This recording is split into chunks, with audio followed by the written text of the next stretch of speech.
For over 300 years, the Ark of the Covenant and the Law of Moses had been the stuff of fading legend.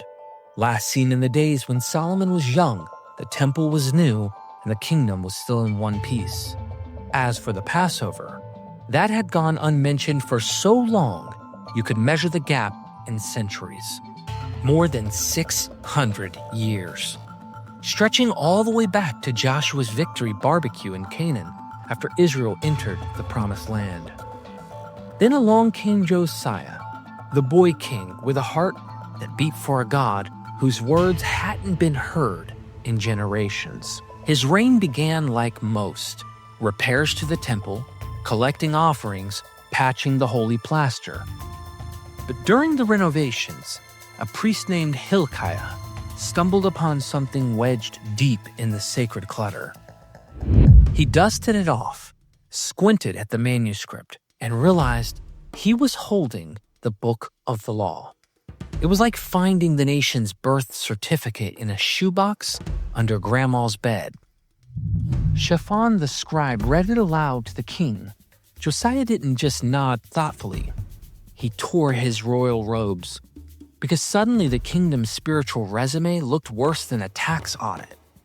The law spoke of blessings for obedience and curses for rebellion, and Josiah knew exactly which column they had been living under. He summoned the elders, the priests, the prophets, and every citizen from the palace to the back alleys of Jerusalem. In a dramatic assembly, he stood by a pillar and renewed the covenant, swearing that Israel would follow every word in that long-lost book. Then Josiah went on a purge that made previous reforms look like light spring cleaning. Idols smashed, altars toppled, pagan priests fired, literally fired, without severance. And then came the headline event, the Passover. Not just any Passover, but the first of its kind in over 600 years. Lambs were slaughtered, unleavened bread was baked, and the memory of deliverance was revived with a zeal no one had seen in living memory. The chronicler gushed that there had never been a Passover like it since the days of the judges. For one brief, shining moment, it was as if the clock had been turned back to the golden days. The Ark, though not paraded, the law, and the Passover all back in the nation's consciousness. Josiah's reforms didn't last forever, but in the biblical timeline, his rediscovery of the law was a thunderclap after centuries of silence. The day the covenant came out of storage and shook Israel awake. According to 2 Kings 23:15-20, in Bethel, Josiah demolished the infamous altar built by Jeroboam son of Nebat, the very one that launched the northern schism, and burned it, along with the bones of the priest who had served there. The cities of Samaria. He traveled through the towns of the former northern territory, tearing down high places and altars, which was under Assyrian rule after the fall of Samaria, resulting in the 10 lost tribes of Israel. Execution of priests. In these northern high places, he slaughtered the pagan priests on their own altars and then burned the human bones there as a form of desecration. This means Josiah's reform wasn't just a Jerusalem house cleaning. It was a symbolic reclaiming of the old northern kingdom, erasing its idolatrous legacy and asserting a united Yahwistic worship centered on Jerusalem. Seems Josiah universally removed all pagan practices and unified all the people. Josiah's reforms are framed as if the whole population fully embraced and obeyed the entire law of Moses. In 2 Kings 23:24-25, after listing Josiah's purges of idolatry, sorcery, household gods, and pagan shrines, the writer says, "Neither before nor after Josiah was there a king like him who turned to the Lord as he did, with all his heart and with all his soul and with all his strength, in accordance with all the law of Moses." 2 Chronicles 34:31-33 adds that Josiah made all who were present in Jerusalem and Benjamin pledged themselves to it, and that all his days they did not turn away from following the Lord, the God of their fathers. That's not just moral reform in one area. The language suggests total national compliance with the Mosaic Law, as if every command was now being followed. Historically, this is where critical scholars get skeptical. It's one thing to reform the temple cult. It's another to imagine every household across Judah and the formerly Assyrian-controlled north suddenly observing all Torah laws, dietary rules, Sabbath, festivals, purity codes, especially when archaeology shows those practices weren't common until centuries later. That's why many see this as a literary ideal, a theological snapshot of Israel at perfection, written from a much later perspective. Some scholars suspect Josiah's famous reforms are about as historically solid as Moses' stone tablets, meaning they may be pure literary invention. The account in 2 Kings 22 through 23 unfolds almost too perfectly. Come on. You get a pious king who just so happens to rediscover the long-lost book of the law, like Deuteronomy, summons all the right people, smashes all the wrong idols, centralizes worship in Jerusalem, and hosts the most spectacular Passover since the days of the Judges. To historians like Niels Peter Lemche, that's not a field report. That's a sermon in narrative form, written centuries later by scribes who wanted to show what a truly Torah-observant king would look like. Philip R. Davies sees it as another retroactive origin story, no different in kind from the United Monarchy with King David. A neat national golden age inserted into the past to give the theological weight to present ideals.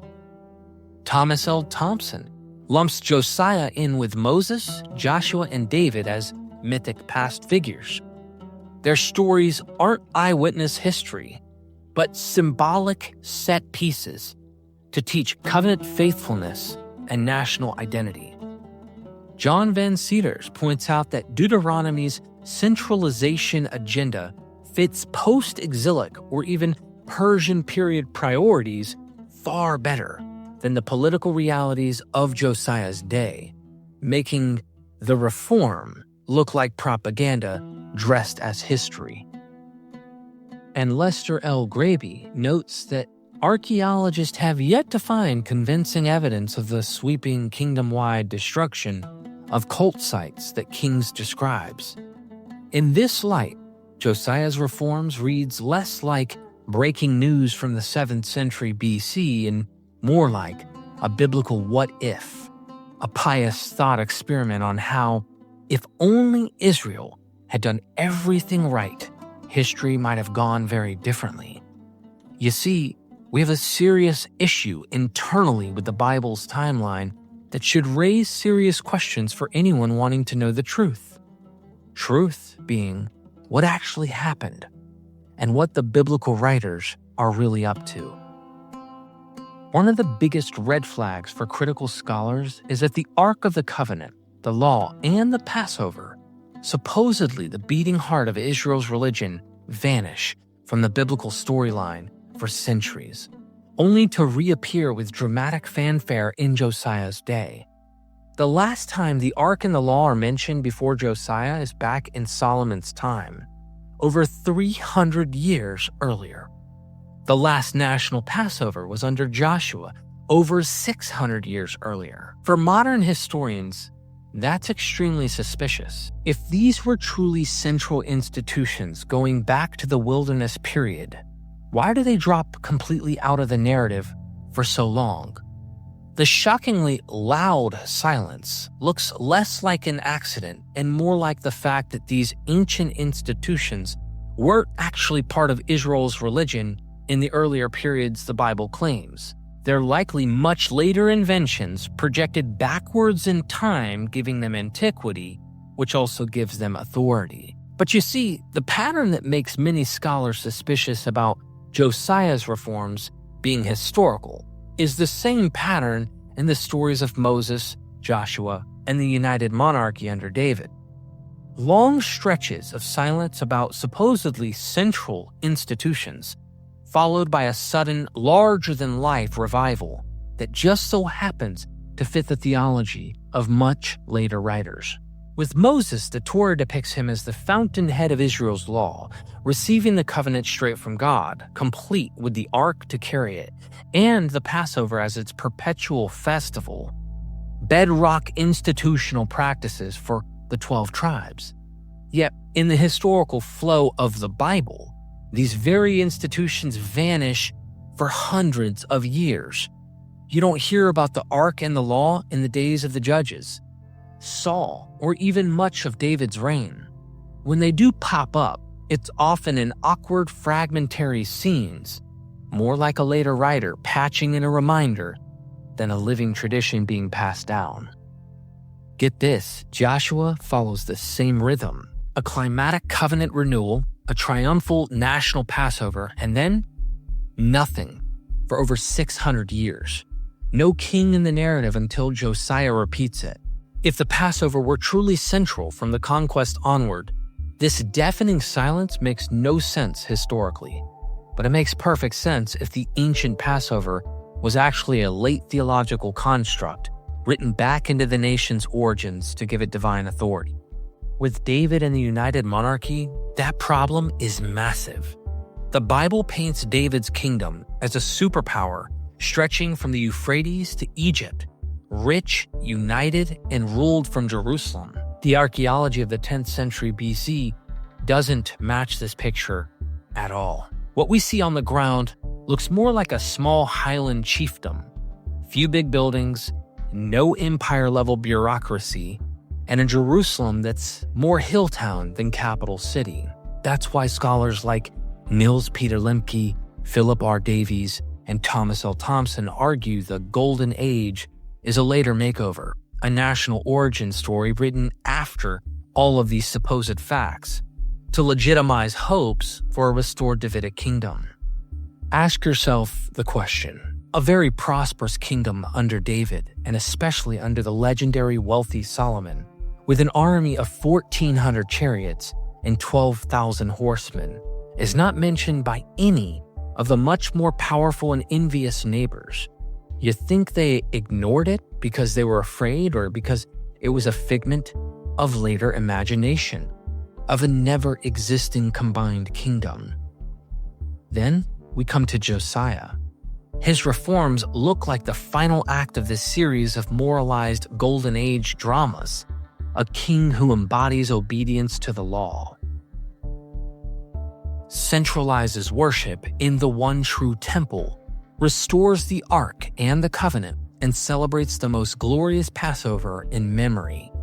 Mind you, this ark that he supposedly asked the Levites to install back into the temple is mysteriously absent for over 330 years.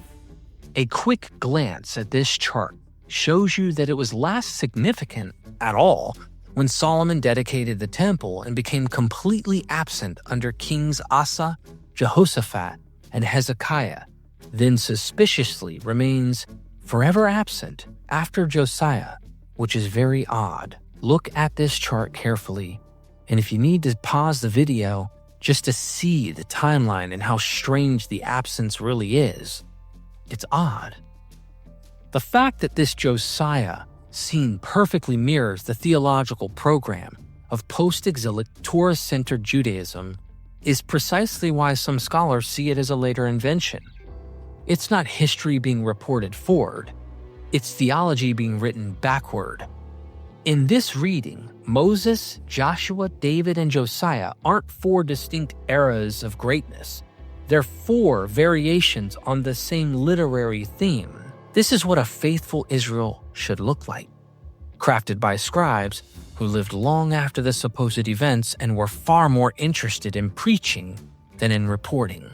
It gets even more wild since Ezra and Nehemiah fit right into this pattern, and in some ways, they're the grand finale of it all. If Moses, Joshua, David, and Josiah are Golden Age episodes written backwards into Israel's past, Ezra and Nehemiah functions as the Golden Age after the exile, the supposed moment when Israel finally learned its lesson, returned to the land, and reestablished the law as the supreme guide of national life.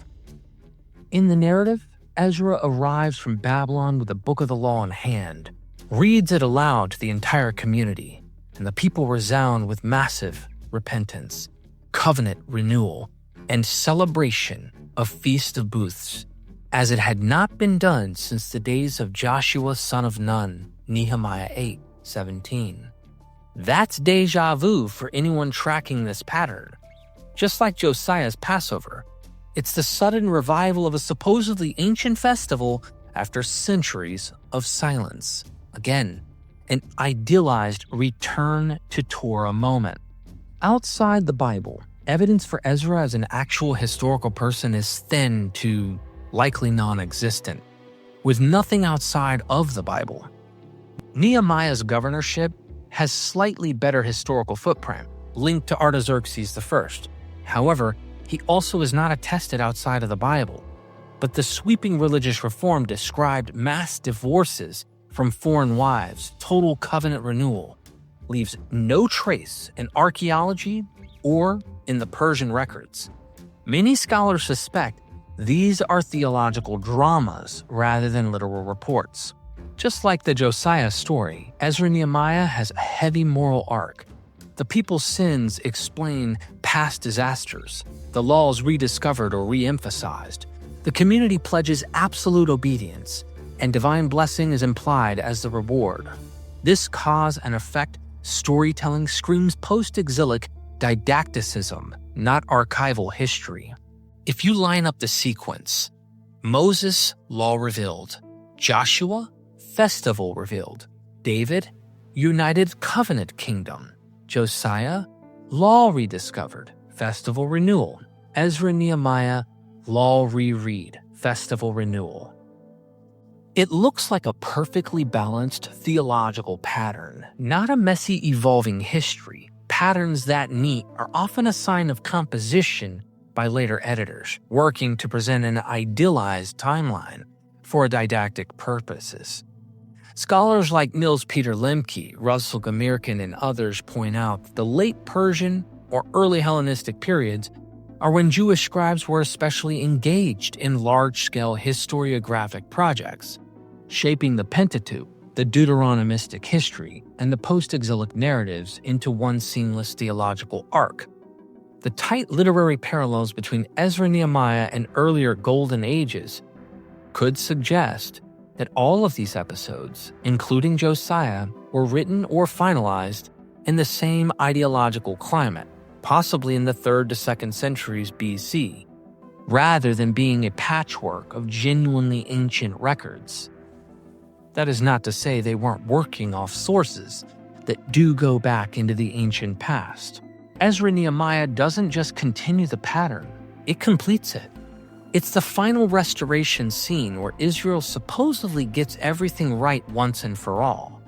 And that perfection is exactly why many scholars think it's no more a straight historical record than Moses handing down the tablets or Josiah's one-day idol-smashing tour. It's the literary bow on a long, theological package tied together by scribes who wanted the past to preach, not to document. Storytelling at its finest. It's also worth mentioning, the Bible says Moses gave the rules for Sukkot with a tabernacle tent of meeting in mind. Leviticus 23, Numbers 29, later Deuteronomy 16, Temple. But the first clear story of people actually keeping it doesn't show up until Solomon dedicates the temple in the 7th month, 1 Kings 8, 2 Chronicles 7. Before that, there's no Sukkot scene. Joshua 5 is Passover, not Sukkot. And Judges 21 mentions a vague feast of the Lord at harvest time in Shiloh. That might be Sukkot, but it never says so. After Solomon, the story goes quiet. The only thing we hear is Jeroboam starting a copycat feast in the 8th month, 1 Kings 12, which basically admits Judah had a 7th-month festival, but wasn't necessarily doing it by the book.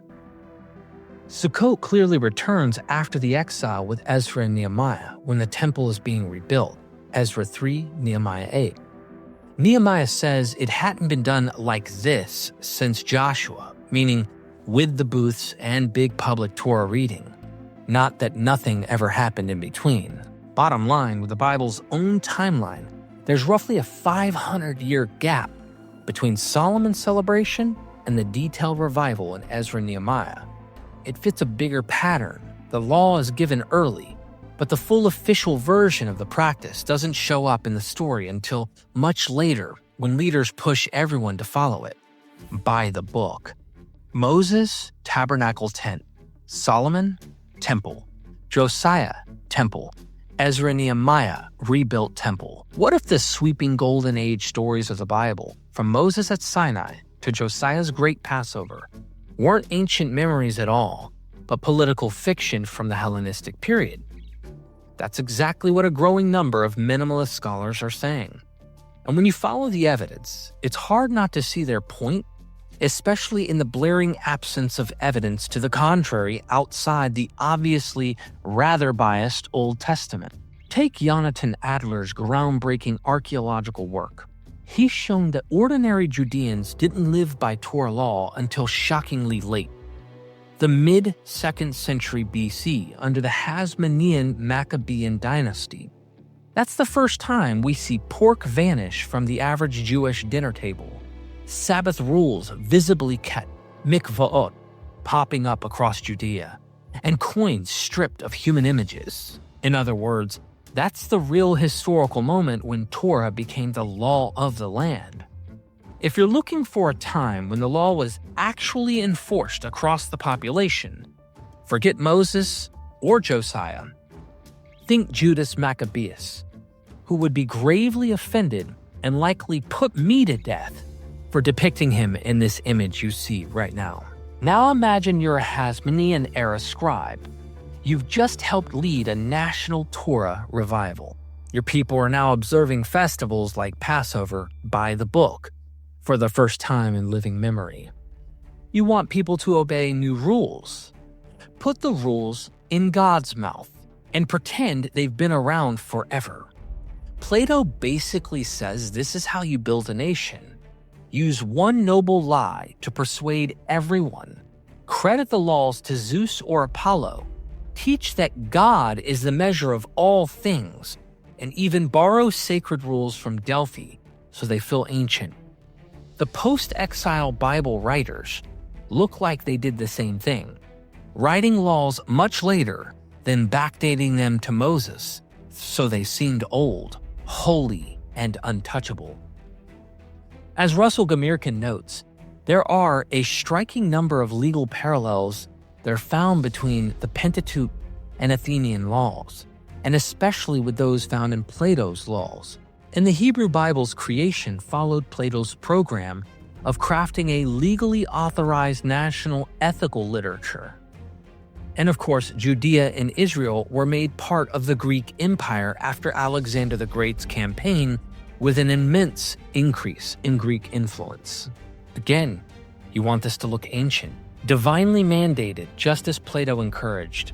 So you craft a backstory. You project your present reality into the distant past.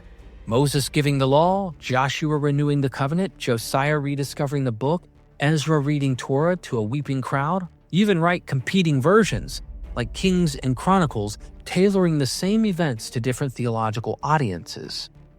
Or it may be that the story of Israel's two kingdoms may have first been told in two different ways, one version in Kings, another in Chronicles, and later combined into the Bible we have today. Over time, as Judaism moved from believing in many gods, but worshiping only one, to strict monotheism, priests went back and reworked the past so every success or disaster was explained as Yahweh's action. If something good happened, Yahweh was rewarding faithfulness. If something bad happened, Yahweh was punishing sin. Solomon turned to other gods, so his kingdom split. Manasseh, he worshipped idols, so later writers blamed him for Jerusalem's fall, even though he had 50 years of peace. The fact that this guy had a really long, successful 50-year run ruling a kingdom screams that he must have been really good at what he did.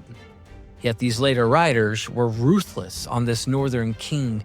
Contrary to his long reign, Josiah was a good king, but when he died young, they said it was to spare him from seeing Jerusalem's destruction. Obvious apologetics by later scribes.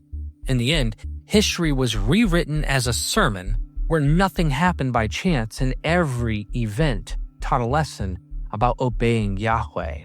And here's something worth noting. You know about the Samaritans who live a bit north and worship at Mount Gerizim? You've seen the bitter rivalry between them and your own Jerusalem priesthood, supposing you're a southern scribe. So then you tell Josiah's story of purging the northern kingdom of its pagan shrines. It's hard not to see Samaria as a stand-in for your real-world enemies, those Samaritans. The political bite is built right into the text. This makes sense of the accusation that those in the land when the exiles returned from Babylon were not really Israelites, but Assyrians. They took the historical record of the Assyrian conquest and turned it into a way to damn the Samaritans in their own day. Post-exilic Judean writers draw the map with a thick marker. We, the returnees, the Gola, are Israel. Those up north are merely the peoples of the land. Ezra and Nehemiah never says Samaritans, but the euphemisms, adversaries, residents of Samaria, do the job, shrinking Israel to the author's in-group and stripping Samaria's claim. Ezra 4:1. When the adversaries of Judah and Benjamin heard that the returned exiles were building a temple to the Lord. The backstory is ready-made in 2 Kings 17. Assyrian resettlements after 722 BC let the later scribes brand the north as mixed and inauthentic. The politics weren't just on parchment. Sanballat, governor of Samaria, turns up in a 407 BC Elephantine letter, and archaeology points to a thriving Yahwistic temple on Mount Gerizim from the 5th century BC, evidence of a confident rival community with its own cult. In short, the adversaries of Ezra and Nehemiah are the people we call Samaritans, rhetorically portrayed as outsiders who don't really belong, even though the population surely included long-standing Israelites alongside those folded in under empire. But archaeology from the Persian period, the centuries before the Hasmoneans, tells a very different story. The famous Elephantine papyri from a Jewish colony in Egypt shows Jews worshiping Yahweh alongside other gods, with their own functioning temple, and riding to Jerusalem for funds to rebuild it following the Egyptians destroying it for offering a ram, which they took as an insult to their god Amun-Ra, often depicted as a woolly ram with curved horns. The Jerusalem leadership says, yes, no lecture about one temple or no other gods, no appeal to the law of Moses. Why? Because there's no sign they even knew of such a law. Elephantine's so-called Passover letter. Yonatan Adler and Gad Barnea point out it never mentions the word Passover. It's more like a local unleavened bread observance, not the Exodus festival we know from the Bible, making us look later in history for this material. Niels Peter Lemche argues this is exactly what we should expect if the Bible is a Hellenistic product. The Old Testament should be understood as a product of the Hellenistic period. The literary and ideological unity of the text fits the needs of a small post-exilic community seeking to define itself. The so-called history of Israel is not a record of the past, but a reconstruction, a past created for theological and political purposes. Lemche also dismantles the idea of an early tribal confederation. The 12-tribe system is an ideological construct. There is no archaeological or historical evidence for such an organization in the early Iron Age. Its function in the biblical narrative is symbolic, to project a vision of unity back into a time when no such unity existed. Thomas L. Thompson takes the same view and pushes it further, arguing that figures like Moses, Joshua, David, and Josiah are not remembered leaders but theological archetypes. The stories of Israel's origins and kingship are not preserved traditions, but creative literature. The biblical narrative is an allegory of ideals, faithfulness, obedience, covenant, not a record of events. We have mistaken the author's theological imagination for the historian's craft. Thompson stresses that the narrative's very structure betrays its late origins. History in the Bible is presented in cycles of sin, punishment, repentance, and restoration. Such a scheme belongs to preaching, not to political chronicle. The so-called reforms of kings like Josiah or the conquest of Joshua are literary devices. They embody the author's present concerns in an imagined past. From Lemche's deconstruction of the 12 tribes to Thompson's framing of Israel's kings as literary types, the conclusion is the same. The biblical past is not remembered history, it's invented history. From the archaeology, from theology, from the scribal fingerprints that run from Moses to Ezra, the red flags are everywhere. The earliest actual manuscripts we have, the Dead Sea Scrolls, are Hellenistic. Before that, nothing. Not a scrap of evidence that the Bible's epic saga even existed. Even when people point to the 8th century BC Balaam inscription, a quick side-by-side with the Bible shows how far it is from biblical monotheism, showing the inscription is clearly much older than the biblical story about Balaam. The obvious conclusion to me: the biblical golden ages are the Hasmoneans' reflection in the ancient mirror they built. They took some older traditions, reforged them with their own political and theological goals, and wrote the past they needed. A past where Torah was always king, Jerusalem was always central, and their enemies in Samaria forever on the wrong side of God's will. It's not royal annals. It's national myth-making with a post-exile Yahwist punch. And once you see it, you can't unsee it. Real royal annals are receipts, not sermons. When 9th to 6th century kings carve their stories into stone or clay, they brag who they crushed, how many they deported, how much silver they took, which vassals paid up. Full stop. No guilt, no prophets, no we sinned. Think Sennacherib's prism. I shut him up like a bird in a cage. The Meshish stele. I triumphed over Israel. The Black Obelisk. Jehu paying tribute itemized. Sargon II's annals. Head counts of captives. And the Babylonian Chronicle. Jerusalem captured, king taken. It's all flex in bookkeeping, imperial PR. Biblical annals, by contrast, preach. The same events in Samuel through Kings are framed as morality plays. Sin, prophet warns, punishment or deliverance by Yahweh. Hezekiah's siege becomes a faith test with Isaiah. Israel's fall becomes a cautionary tale about ignoring prophets. Jerusalem's destruction is pinned on covenant violations. That's not how contemporary monarchs wrote. It's how later theologians interpret. So side by side, the genres clash, the stones boast, the scriptures moralize. One reads like a campaign log, the other like a sermon with a body count. That mismatch is strong evidence that the Bible's narratives aren't contemporary royal records from those centuries, but later theological retrospectives recasting politics as providence. Look at the chart that I have right in front of your eyes. From Hezekiah under Assyria, far left, you're dealing with the biblical king scenes and the biblical pattern.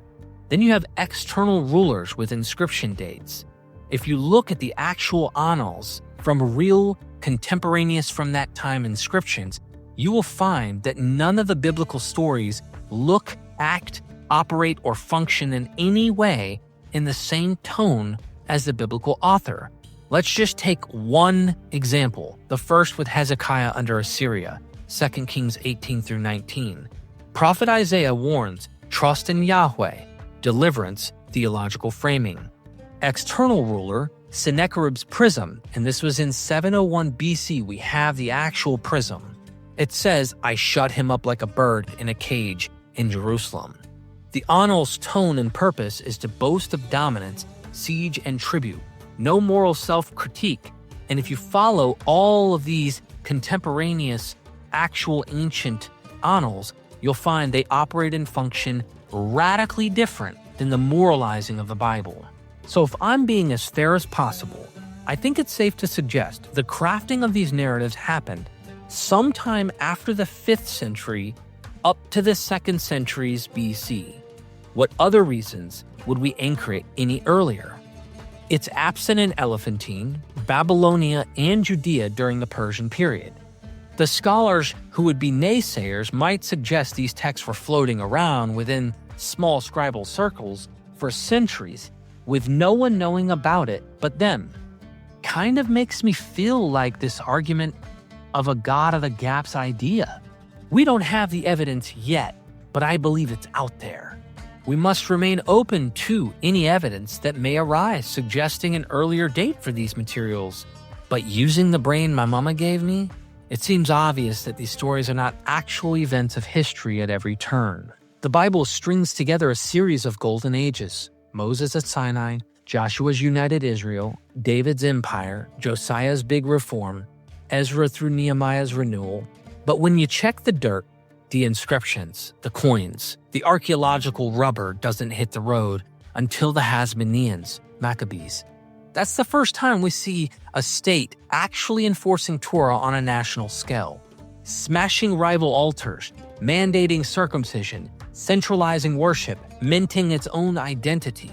Before that, from the Bronze Age through most of the Iron Age and into the Persian period, the record for widespread Torah-style observance is basically crickets. Think of it like this: Moses and Joshua, stirring origin stories and laws on parchment. Archaeology shows no nationwide Torah-run society. David and Solomon, the Bible's mega kingdom. Archaeology sees a modest highland polity, not an empire. Josiah, book found.